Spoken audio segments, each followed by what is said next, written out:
Hello and welcome to learning chemistry with S K Verma. RPSC first grade chemistry all exam PYQ series solution का हमारा chapter चल रहा है। इसमें एक वीडियो में हम लोग कंसंट्रेशन और उसकी बात कर चुके हैं। इस वीडियो में हम लोग राउल्ट्स लॉ और आइडियल नॉन आइडियल सॉल्यूशंस के बारे में पढ़ने वाले हैं। ठीक है, अब एक छोटी सी बात कि ये जो वीडियो है इसमें बेसिकली एक छोटी सी स्टोरी है राउल्ट के लॉ की, और राउल्ट ने कैसे आइडियल नॉन आइडियल सॉल्यूशन को क्लासिफाई किया उसके बारे में। तो सबसे यानी कि इस स्टोरी का जो हीरो है वो कौन है? राउल्ट है। ठीक है, अब राउल्ट्स लॉ की पहले बात कर लेते हैं। राउल्ट ने बेसिकली क्या किया, दो वोलेटाइल लिक्विड्स का सॉल्यूशन बनाया। ठीक है, वोलेटाइल लिक्विड का मतलब देखो लिक्विड सारे वोलेटाइल कंसीडर किए जाते हैं। हम ये बोल सकते हैं कि राउल्ट ने दो लिक्विड का सॉल्यूशन बनाया, लिक्विड लिक्विड सॉल्यूशन बनाया। ठीक है, और जो उनको बोला कंपोनेंट वन कंपोनेंट टू। ठीक है, और वो सॉल्यूशन हम यहाँ इस बॉक्स में दिखा रहे हैं। ठीक है, अब यहाँ पे आप देखिए इस बॉक्स में यहाँ पर कंपोनेंट वन और कंपोनेंट टू है।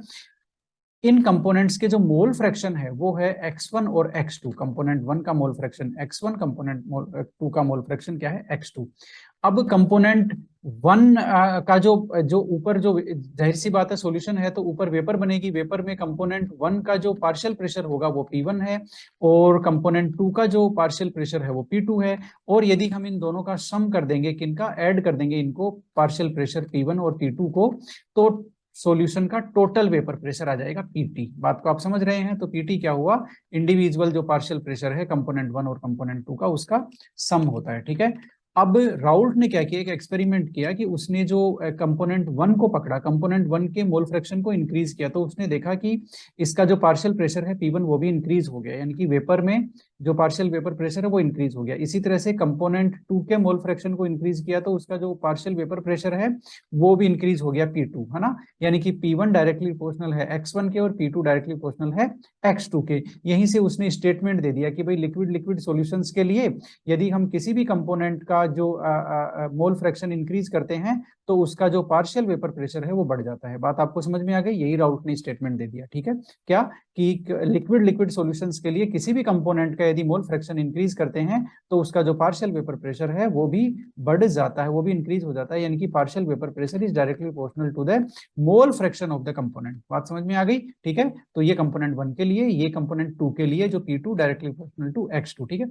अब यहाँ पर प्रोपोर्शनलिटी कांस्टेंट की वैल्यू रख देते हैं, वो आपके इक्वल है P1 नोट के। किसके इक्वल है? P1 नोट के, है ना। तो ये तो इक्वेशन वन के लिए है, ये इक्वेशन वन हो गई। और जो कंपोनेंट टू के लिए जो इक्वेशन है वो अब कन्वर्ट हो गई इस इक्वेशन में, जहां पर प्रोपोर्शनलिटी कांस्टेंट आ गया P2 नोट। अब P1 नोट P2 नोट क्या है सुन लो जरा। आपके जो P1 है और P2 है वो तो सुन लो, ये तो पार्शियल वेपर प्रेशर है कंपोनेंट वन का और कंपोनेंट टू का। कौन? P1 P2। अब P1 नोट और P2 नोट क्या है वो देख लो।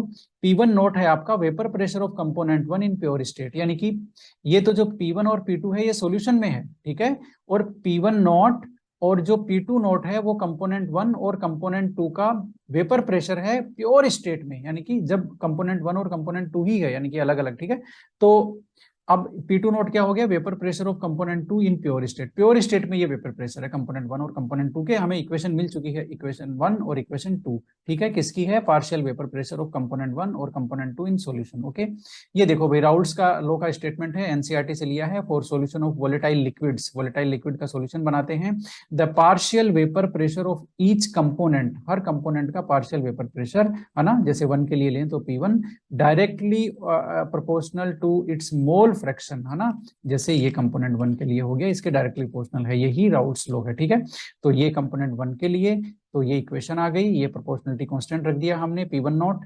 ये कंपोनेंट टू के लिए, है ना, जहां पर इक्वेशन टू है और इसमें लिखा हुआ है P2 नॉट, यानी कि आपका कंपोनेंट टू का वेपर प्रेशर प्योर स्टेट में। ओके, अब इसका एक स्टेटमेंट और है, कौन सा? कहां से आएगा देख लो जरा। अभी आपने देखा कंपोनेंट वन के लिए, है ना, कंपोनेंट वन के लिए देख लो जरा। एक जो स्टेटमेंट है वो तो इससे आया, ठीक है, कि भाई जो P1 है वो x1 के डायरेक्टली प्रोपोर्शनल होता है। ठीक है, अब एक स्टेटमेंट जो है वो इससे भी आ सकता है। क्या? इससे कैसे स्टेटमेंट देंगे देख लो जरा। मैं क्या कर रहा हूं, बोला कर रहा हूं, partial vapour pressure of component one is product of its mole fraction and it's vapour pressure in pure state. बात समझ में आ गई?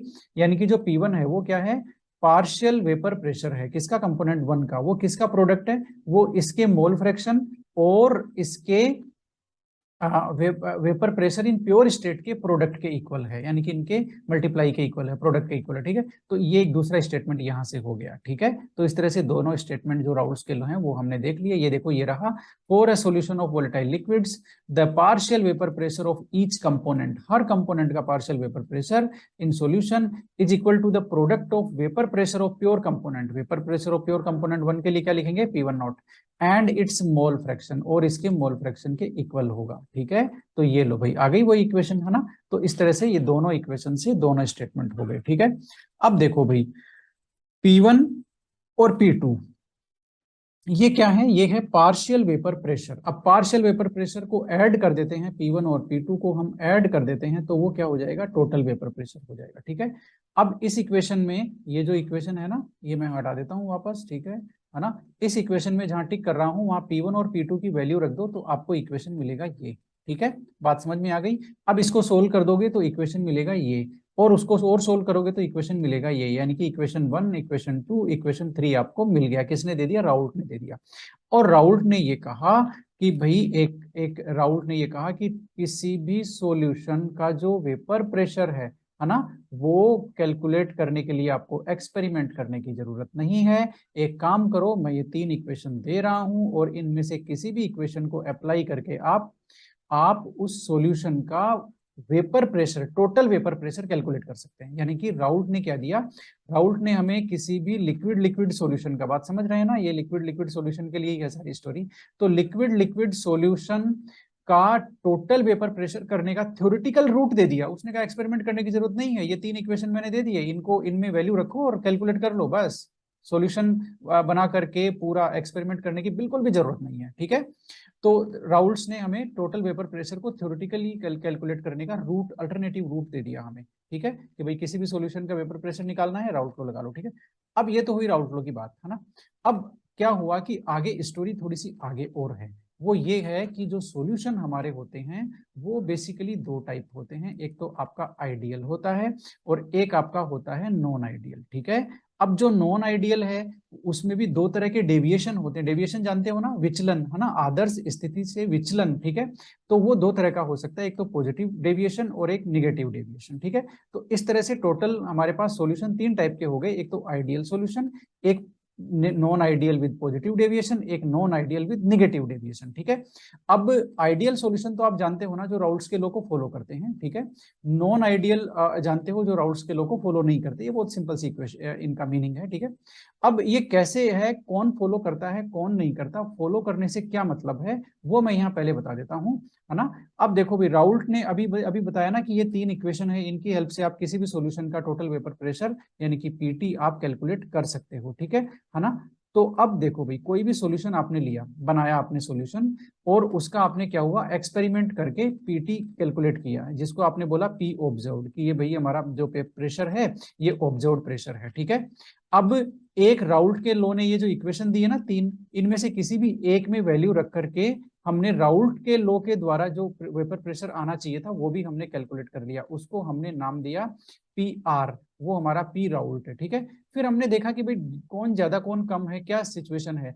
तो यदि राउल्ट के इक्वेशन से कैलकुलेट किया गया total vapour pressure experimentally determine किए गए टोटल वेपर प्रेशर के इक्वल है, इसका मतलब हम कहेंगे कि सॉल्यूशन राउल्ट के लॉ को फॉलो कर रहा है, ठीक है, राउल्ट के लॉ को मान रहा है, राउल्ट के लॉ के अनुसार है, उसको हम कहेंगे आइडियल सॉल्यूशन, जो राउल्ट के लॉ को फॉलो करता है, ठीक है।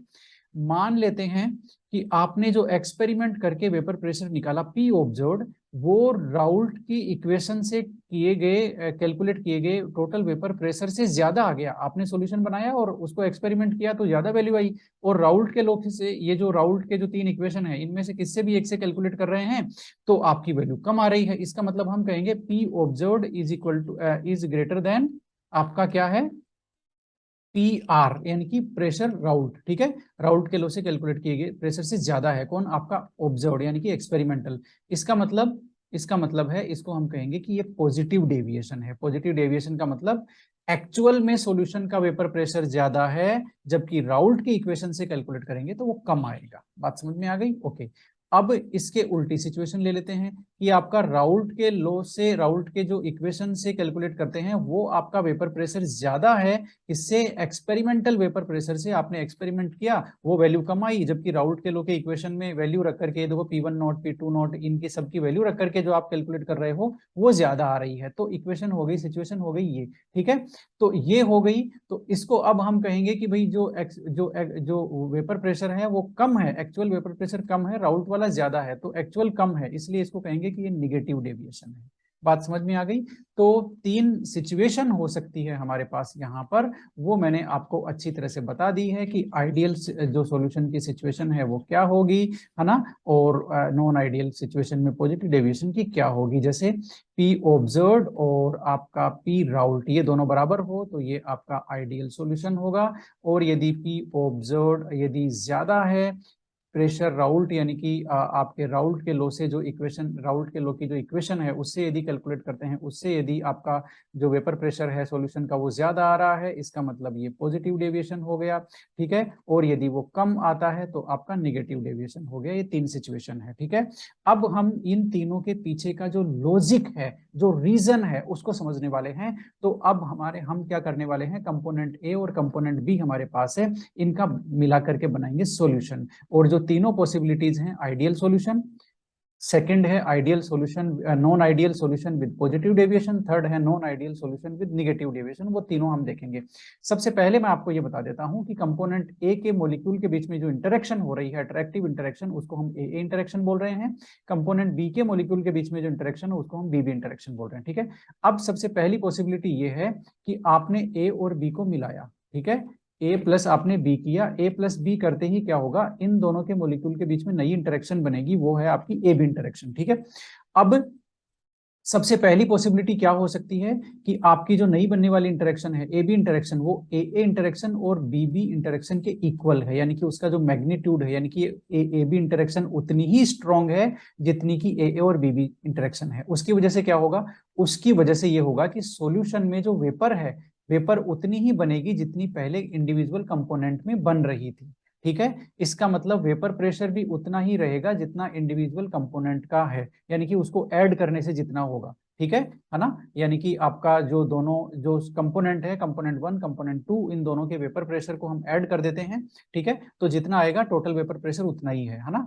इसका मतलब ये हुआ कि टोटल वेपर प्रेशर उतना ही आएगा जितना राउल्ट ने कैलकुलेट करके बताया है। राउल्ट के जो लॉ से या राउल्ट की जो इक्वेशन है, इससे जितना कैलकुलेट करेंगे टोटल वेपर प्रेशर उतना ही आएगा। यानी कि इस सिचुएशन में जब ए बी इंटरेक्शन, ए इंटरेक्शन और बी बी इंटरेक्शन के इक्वल है, तब सॉल्यूशन राउल्ट के लॉ को फॉलो करेगा, क्योंकि टोटल वेपर प्रेशर उतना ही आएगा जितना राउल्ट के लॉ के इक्वेशन से हम लोग करते हैं, कैलकुलेट करके निकालते हैं, ठीक है। तो उस सिचुएशन में हम कहेंगे कि सॉल्यूशन राउल्ट के लॉ को फॉलो कर रहा है, और ऐसे सॉल्यूशन को बोलते हैं आइडियल सॉल्यूशन। आइडियल सॉल्यूशन के लिए P observed minus P Raoult is equal to 0, यानी कि ये एक्सपेरिमेंटल वेपर प्रेशर है, टोटल वेपर प्रेशर है, और P राउल्ट क्या है, आपका राउल्ट की लॉ के इक्वेशन से किया गया टोटल वेपर प्रेशर है, ठीक है, कैलकुलेट किया गया, ओके। तो ये हो गया आपका आइडियल सॉल्यूशन। आप समझ गए कि आइडियल सॉल्यूशन कौन से होते हैं, जब आपकी इंटरेक्शंस जो हैं वो क्या है, इक्वल हैं, ठीक है, तब टोटल वेपर प्रेशर वही होता है जो राउल्ट के इक्वेशन से कैलकुलेट करके निकालते हैं। सेकंड सिचुएशन, सेकंड पॉसिबिलिटी ये हो सकती है कि आपकी जो नई बनने वाली इंटरेक्शन है, ए बी इंटरेक्शन, वो ए और बी बी से स्ट्रॉन्ग हो, ठीक है, ए और बी बी से स्ट्रॉन्ग हो। अब देखो भाई, नई इंटरेक्शन ए बी के बीच में बनेगी, और वो इंटरेक्शन या वो अट्रैक्शन फोर्स ज्यादा स्ट्रॉन्ग है, तो ए और बी एक दूसरे को पकड़ के रखेंगे, ठीक है, सॉल्यूशन में, तो वेपर कम बनेगी, वेपर कम बनेगी ना, क्योंकि ए ने बी को पकड़ लिया, बी ने ए को पकड़ लिया, वेपर में जाएंगे ही नहीं बेचारे, तो वेपर कम बनेगी, वेपर कम बनेगी तो वेपर प्रेशर कम होगा। इस सिचुएशन में जो एक्सपेरिमेंटल वेपर प्रेशर है वो राउल्ट के वेपर प्रेशर से कम हो जाएगा। देखो ये जहां मैं अंडरलाइन कर रहा हूं, ये तो राउल्ट के लॉ का वेपर प्रेशर है, ठीक है, राउल्ट ने यही तो बताया था कि टोटल वेपर प्रेशर इसके इक्वल होता है, ठीक है। ये ऑब्जर्व्ड वेपर प्रेशर से ज्यादा हो गया, यानी कि जो ऑब्जर्व्ड वेपर प्रेशर है वो हमारा कम क्यों हो गया, क्योंकि ए और बी इंटरेक्शन स्ट्रॉन्ग है, ए और बी बी से, ठीक है। तो वेपर कम बनेगी, वेपर कम बनेगी तो आपका वेपर प्रेशर भी कम हो जाएगा। वेपर प्रेशर कम हो जाएगा, इसका मतलब ये हुआ कि आप जो ऑब्जर्व्ड वेपर प्रेशर है और राउल्ट का जो वेपर प्रेशर है, ऑब्जर्व्ड में से राउल्ट माइनस करेंगे, है ना, तो वो आएगा निगेटिव, क्योंकि आपका टोटल जो ऑब्जर्व्ड वेपर प्रेशर है वो कम है, ठीक है। तो इस सिचुएशन में जब ऑब्जर्व्ड वेपर प्रेशर, यानी कि सॉल्यूशन बनने के बाद सॉल्यूशन का वेपर प्रेशर राउल्ट के लॉ से जो कैलकुलेट होता है उस वेपर प्रेशर से यदि कम आ रहा है तो उसको हम लोग बोलते हैं कि ये नॉन आइडियल सॉल्यूशन है, क्योंकि ये राउल्ट के लॉ को फॉलो नहीं कर रहा और वेपर प्रेशर कम हो गया, इसका मतलब ये non ideal solution with negative deviation है। बात को समझ में आई? निगेटिव डेविएशन यानी कि जो सॉल्यूशन का टोटल वेपर प्रेशर जितना होना चाहिए था राउल्ट ने कैलकुलेट करके जितना बताया है उतना नहीं है, उससे कम हो गया बेचारा। ठीक है, थर्ड पॉसिबिलिटी देख लेते हैं, ए बी इंटरेक्शन, ए इंटरेक्शन और बी बी इंटरेक्शन से वीक हो। वीक होगी तो क्या होगा, जो ए और बी है उनके बीच में ज्यादा स्ट्रॉन्ग अट्रैक्शन फोर्स नहीं होगा तो वेपर ज्यादा बनेगी, ये आराम से दोनों इवापोरेट होंगे, ए बी को नहीं खींचेगा, बी ए को नहीं खींचेगा, दोनों आराम से मस्त वेपर बनाएंगे। ठीक है, तो वेपर ज्यादा बनेगी, देखो जरा सॉल्यूशन में वेपर ज्यादा बनेगी कब, जब आपकी A interaction A B interaction weak है, किससे, ए से और बी बी से, वेपर ज्यादा बनेगी तो वेपर प्रेशर अधिक होगा। उस सिचुएशन में जो टोटल वेपर प्रेशर है वो जो राउल्ट ने कैलकुलेट करके बताया है ये वाला इससे ज्यादा हो गया है ना, ये देखो टोटल वेपर प्रेशर राउल्ट ने कैलकुलेट करके बताया है इससे ज्यादा हो गया, इससे ज्यादा हो गया तो इसका मतलब ये हो गया कि यह आपका नॉन आइडियल सॉल्यूशन है, राउल्ट लॉ को फॉलो नहीं कर रहा और वेपर प्रेशर सॉल्यूशन का ज्यादा है राउल्ट ने जो कैलकुलेट किया है उससे, इसका मतलब ये हो गया आपका पॉजिटिव डेविएशन। बात आपको समझ में आ गई? इस सिचुएशन में यदि आप एक्सपेरिमेंटल वेपर प्रेशर में से राउल्ट का जो वेपर प्रेशर हो वो निकालेंगे माइनस, तो आएगी वैल्यू आपकी पॉजिटिव। ठीक है, तो ये है आपका पॉजिटिव डेविएशन जिसमें सॉल्यूशन का वेपर प्रेशर ज्यादा हो गया। अब मैं आपको ज्यादा कुछ नहीं बताने वाला हूं, यही बताने वाला हूं कि आइडियल सॉल्यूशंस हैं उनके लिए जो आपकी एंथैल्पी ऑफ मिक्सिंग वो जीरो होती है, यानी कि आप जब ए और बी को मिक्स करते हो तो हीट न तो बाहर निकलती है न एब्जॉर्ब होती है। ठीक है, इसी तरह से वॉल्यूम ऑफ मिक्सिंग भी जीरो होता है, यानी कि टोटल वॉल्यूम उतना ही होता है जितना आप मिक्स करते हो। ठीक है, 10 मिक्स करेंगे तो 20 होगा, यानी कि वॉल्यूम ऑफ मिक्सिंग जीरो होगा। ठीक है, अब इधर क्या होगा, non ideal solution with positive deviation है, ये देखो positive deviation from Raoult's law, non ideal solution. Non ideal solution कौन से हैं, ये राउल्ट लॉ को फॉलो नहीं करते। पॉजिटिव डेविएशन कौन से होते हैं, जिनमें डेल्टा एच पॉजिटिव होता है, यानी कि डेल्टा एच पॉजिटिव यानी कि greater than zero. Delta H positive का मतलब जानते हो ना आप, एंथैल्पी चेंज पॉजिटिव का मतलब हीट एब्जॉर्ब हो रही है, तो इनको बोलते हैं एंडोथर्मिक डिसोल्यूशन, यानी कि ये जो सॉल्यूशन आप बनाओगे ए प्लस बी का, इसमें हीट एब्जॉर्ब होगी, डेल्टा एच पॉजिटिव है यदि ये पॉजिटिव डेविएशन है तो। ठीक है, यानी कि देखो पॉजिटिव डेविएशन है ना तो डेल्टा एच भी पॉजिटिव और डेल्टा वी भी पॉजिटिव। डेल्टा वी पॉजिटिव का मतलब ये हो गया कि एंथैल्पी ऑफ मिक्सिंग है वो जीरो से ज्यादा है, यानी कि वॉल्यूम इंक्रीज होता है मिलाने के बाद, यानी कि ये हुआ कि आप 10 + 10 मिलाएंगे, 10 ml और 10 ml मिलाएंगे दोनों का, तो वो 20 से ज्यादा होगा, ग्रेटर देन 20 होगा वॉल्यूम। बात आपको समझ में आ गई? फाइनल वॉल्यूम 20 से ज्यादा होगा, चाहे वो हो 0.001 ही ज्यादा, लेकिन वो ज्यादा होगा क्योंकि यहाँ पर वॉल्यूम ऑफ मिक्सिंग क्या है, पॉजिटिव है। तो आपको समझ में आ गया, पॉजिटिव डेविएशन में डेल्टा एच का साइन भी पॉजिटिव यानी कि हीट एब्जॉर्ब होगी, वॉल्यूम ऑफ मिक्सिंग का भी पॉजिटिव यानी कि वॉल्यूम इंक्रीज होगा। ये सिचुएशन हम ले चुके हैं। ठीक है, कि राउल्ट के लॉ का क्या होगा, ये जो अट्रैक्शन वाली सिचुएशन है कि ए बी जो इंटरेक्शंस हैं वो वीकर होंगे पॉजिटिव में ए और बी बी से, ये भी हम ले चुके हैं। ए और बी की जो एस्केपिंग टेंडेंसी है वो ज्यादा होगी, यानी कि वेपर ज्यादा बनेगी, ये भी हम ले चुके हैं, कोई बात नहीं। इसी तरह से अब आप समझे कि निगेटिव डेविएशन होगा राउल्ट के लॉ से, तो वो राउल्ट के लॉ को तो फॉलो नहीं कर रहा है, बात तो सही है, नॉन आइडियल सॉल्यूशन है। अब यहाँ सब कुछ निगेटिव होगा, जैसे डेल्टा एच, ये भी निगेटिव, डेल्टा एच निगेटिव का मतलब हीट बाहर निकल रही है, heat is evolved, exothermic dissolution है यानी कि डेल्टा एच जीरो से कम है, आप ये भी लिख सकते हैं। एंथैल्पी ऑफ मिक्सिंग भी निगेटिव, यानी कि निगेटिव डेविएशन में सब निगेटिव। ठीक है, तो वॉल्यूम भी यहाँ पर कम हो जाएगा, यानी कि आप 10 और 10 मिलाएंगे तो वो 20 से कम निकलेगा, 19.99 कुछ निकलेगा, कम होगा चाहे वो कितना ही कम हो। ठीक है, तो वॉल्यूम ऑफ मिक्सिंग क्या होगा, ये भी लेस देन जीरो यानी कि नेगेटिव होगा। बाकी सारा हमारा किया हुआ है। एग्जाम्पल्स जरा देख लो, बड़े ही इजी हैं। आइडियल सॉल्यूशन के ये एग्जाम्पल हैं। आइडियल सॉल्यूशन में एक तो ध्यान रखना, जो वेरी डाइल्यूट सॉल्यूशन है वो आइडियल सॉल्यूशन की तरह बिहेव करते हैं, समझ में आई? वैसे तो ideal, no solution is ideal, है ना, नो गैस इज आइडियल, मतलब जैसे कोई आइडियल गैस नहीं होती वैसे आइडियल सॉल्यूशन भी नहीं होता। ठीक है ना। अब वेरी डाइल्यूट सॉल्यूशन है वो आइडियल की जैसे बिहेव करते हैं, और ऐसे कंपाउंड जिनकी पोलैरिटी सेम है, जरा देखना मैं क्या लिख रहा हूं, पोलैरिटी क्या है, सेम है ना, वो उन कंपाउंड्स इसका जो सॉल्यूशन बनाएंगे हम लोग वो नियर बाई आइडियल सॉल्यूशन बनता है। जैसे बेंजीन और टोलुइन दोनों ही नॉन पोलर हैं, एक तरह की पोलरिटी है दोनों में, ठीक है, तो ये आइडियल सॉल्यूशन होगा। एन हेक्सेन एन हेप्टेन एक तरह की पोलरिटी है, एक तरह की स्ट्रक्चर है, ठीक है, इनका भी सॉल्यूशन बनाएंगे तो ये भी आइडियल सॉल्यूशन के आसपास का होगा, यानी कि आइडियल सॉल्यूशन की कैटेगरी में इनको रख सकते हैं। क्लोरोबेंजीन और ब्रोमोबेंजीन एक तरह की पोलरिटी है, ठीक है, ये आइडियल सॉल्यूशन बनाएंगे। Ethyl bromide ethyl iodide ideal solution, butyl chloride butyl bromide ideal solution. बात आपको समझ में आ गई? यानी कि सेम पोलरिटी और सेम तरह की स्ट्रक्चर के कंपाउंड्स का आप सॉल्यूशन बनाओगे तो वो नियर बाई आइडियल सॉल्यूशन होगा, और वेरी डाइल्यूट सॉल्यूशन क्या होंगे? आइडियल सॉल्यूशन होंगे। अब नॉन आइडियल में पॉजिटिव और निगेटिव वाले अब हम देखने वाले हैं, ठीक है। ये देखो पॉजिटिव डेविएशन जो है राउल्ट के लॉ के, ये उसके एग्जाम्पल हैं। क्या कैसे एग्जाम्पल हैं ये? आपका देखो पॉजिटिव डेविएशन का मतलब देखना जरा, वेपर प्रेशर है वो बढ़ जाता है, यानी कि सॉल्यूशन का वेपर प्रेशर ज्यादा होता है, राउल्ट ने जो कैलकुलेट करके दिया है उससे, है ना। हम लिख सकते हैं P observed is greater than P Raoult, यही तो बात हुई ना, ठीक है। यानी कि टोटल जो एक्सपेरिमेंटल वेपर प्रेशर है वो सॉल्यूशन का वेपर प्रेशर है वो ज्यादा है किससे? राउल्ट के इक्वेशन से जो कैलकुलेट करते हैं उस वेपर प्रेशर से, ठीक है। तो अब भाई सॉल्यूशन का वेपर प्रेशर ज्यादा क्यों हुआ? इसका एक कारण है क्या? सॉल्यूशन का वेपर प्रेशर ज्यादा तभी होगा जब आपकी ए बी इंटरेक्शन वीक है, यानी कि नई बनने वाली इंटरेक्शन क्या है? आपकी वीक है, ठीक है। तो नई बनने वाली इंटरेक्शन कब वीक होगी?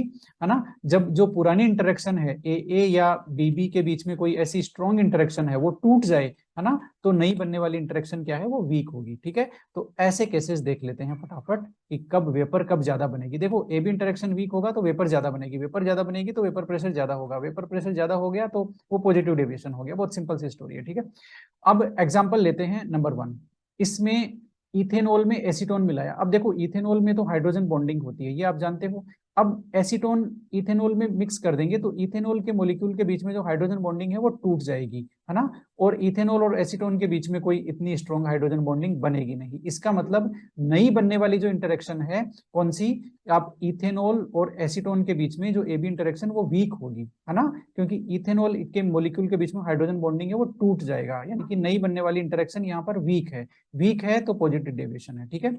इसी तरह से अगला एग्जाम्पल देख लो, ये पोलर मॉलिक्यूल है, कौन सा? एसीटोन आपका पोलर मॉलिक्यूल है, इसमें आपने CH2 रख दिया, calcium sorry carbon disulphide non polar है ये, है ना। जब भी एक पोलर में आप नॉन पोलर मिक्स करते हो, ठीक है, तो नई बनने वाली इंटरेक्शन किसके बीच में बनेगी? पोलर नॉन पोलर के बीच में बनेगी, है ना। तो वो तो भाई वो स्ट्रॉन्ग कैसे होगी? वो तो वीक ही होगी, है ना।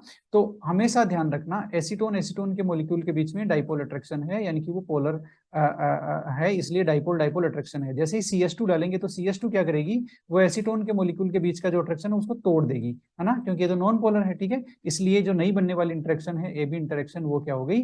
वीक हो गई। वीक हो गई तो वेपर ज्यादा बनेगी, तो वेपर प्रेशर ज्यादा होगा तो पॉजिटिव डेविएशन।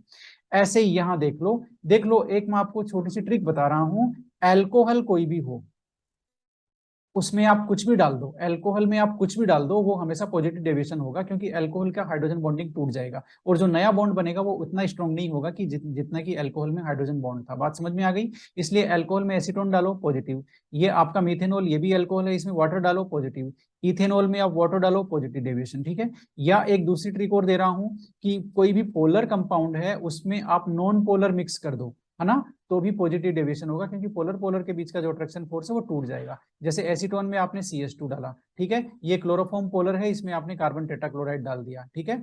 और इसको एक बार छोड़ दो, ये टोलुइन में CCl4 डालेंगे तो पॉजिटिव कैसे होगा, है ना। एसीटोन में बेंजीन, ये देख लो एसीटोन पोलर है, इसमें बेंजीन नॉन पोलर डालेंगे तो पॉजिटिव डेविएशन होगा, ठीक है। इसी तरह से आपका ये मिथेनॉल है, ये पोलर है ना, इसमें आप CCl4 डाल देंगे तो ये भी ये CCl4 नॉन पोलर है तो ये भी क्या होगा? पॉजिटिव डेविएशन होगा। इसी तरह से इथेनॉल में साइक्लोहेक्सेन मिलाओगे, साइक्लोहेक्सेन नॉन पोलर है तो ये भी क्या होगा? पॉजिटिव डेविएशन होगा, क्योंकि इथेनॉल की हाइड्रोजन बॉन्डिंग टूट गई। एस के भी ट्रिक आपने ले ली, पोलर कंपाउंड में नॉन पोलर जब भी मिलाओगे तो आपका पॉजिटिव डेविएशन होगा, एल्कोहल में आप कुछ भी मिलाओगे तो पॉजिटिव डेविएशन होगा। इतनी बात खत्म।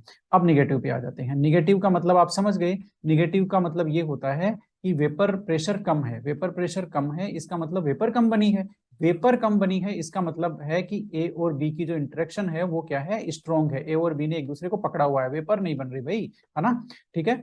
तो ए बी इंटरेक्शन क्या है? स्ट्रॉन्ग है ना। अब ए बी इंटरेक्शन कभी स्ट्रॉन्ग होगी जब नई बनने वाली इंटरेक्शन कोई ऐसा बॉन्ड बन जाए नया, है ना, जो ए और बी से ज्यादा स्ट्रॉन्ग है। चलो देखते हैं निगेटिव डेविएशन के कुछ एग्जांपल हैं उनको।